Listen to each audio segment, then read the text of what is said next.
কাঁচা দুধ ছেঁকে দেওয়া হলো চুলায়। আধ ঘন্টা জাল দেওয়ার পর চুলা থেকে দুধ নামিয়ে মেশানো হলো টক পানির সাথে। এবার বিশুদ্ধ ঠান্ডা পানি মিশিয়ে সুতি কাপড়ের মাধ্যমে ছানা আলাদা করার পালা। এবার ছানার পানি পুরোপুরি শুকিয়ে নিয়ে অনেক দুধ থেকে পাওয়া যায় অল্প পরিমাণ ছানা। অনেক দূর দূরান্ত থেকে দুধ আসে, আসার পরে এগুলো আমরা সাকিয়ারে ফান্ডির মধ্যে লই, ফান্ডির মধ্যে লেগোর পরে আমরা এগুলো উতরাই একটা ছানা তৈরি করি। শুকানো ছানা পাশের টেবিলে নিয়ে শুরু হয় মণ্ড তৈরির প্রক্রিয়া। পুরো ছানা দলা করে মেশানো হয় ময়দা, কারণ পরবর্তীতে মিষ্টির মণ্ড যেন ভেঙে না যায়। এভাবেই গরুর দুধ থেকে তৈরি হচ্ছে ছানা, আর সেই ছানা থেকে হচ্ছে রসগোল্লা। চিনি শিরার মধ্যে চিনির পরিমাণ নেয়, শিরার মধ্যে আমরা এগুলা উতরে লেগোর পরে আপনার এগুলা হান্ডেতে মারি, হান্ডেতে পাক দিই। বিখ্যাত রম্য গল্প রসগোল্লায় বাঙালি জীবনযাপনের সঙ্গে জুড়ে থাকা অন্যতম অনুষঙ্গ রসগোল্লার গুণকীর্তন করেছিলেন সৈয়দ মুজতবা আলী।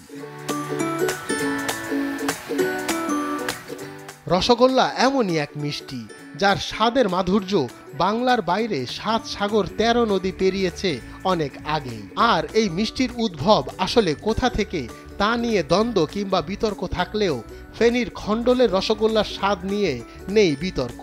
এখানে খণ্ডলার মিষ্টি অনেক ভালো সুস্বাদু, তাই আসছি। এই কথাটা এখন সত্যি পাওয়ানো যে খেয়ে বুঝলাম যে এটা অসাধারণ মিষ্টি। রসগোল্লা হলেও ফেনীর বিখ্যাত এই মিষ্টি খণ্ডলের মিষ্টি নামে পরিচিত। প্রচলিত রসগোল্লার মতোই এর স্বাদ ও সুনাম দেশের সীমানা ছাড়িয়ে পৌঁছেছে বিশ্ব দরবারে। খণ্ডলের মিষ্টি সুস্বাদু, আসল মিষ্টি, এই জন্য খাইতে আসছি। ফেনী থেকে প্রায় ২৫ কিলোমিটার দূরে পরশুরাম উপজেলার ছোট্ট এক বাজারের নাম খণ্ডল হাই।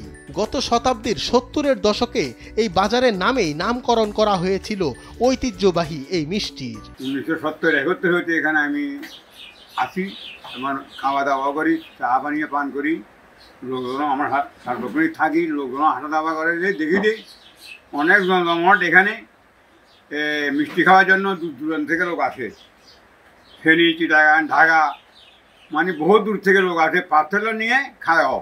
দোকানিরা জানান ঈদ, পূজা কিংবা পরীক্ষা সব সময় বিক্রি ভালো হয়।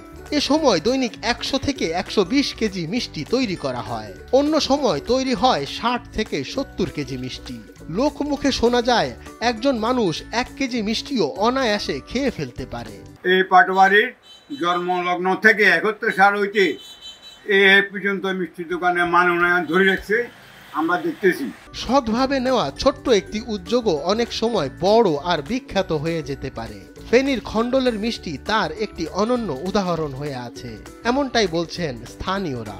ফেনী থেকে মাইনুদ্দিন পাটোয়ারির তথ্যচিত্রে ডেস্ক রিপোর্ট, মঞ্জুর এ মাওলা।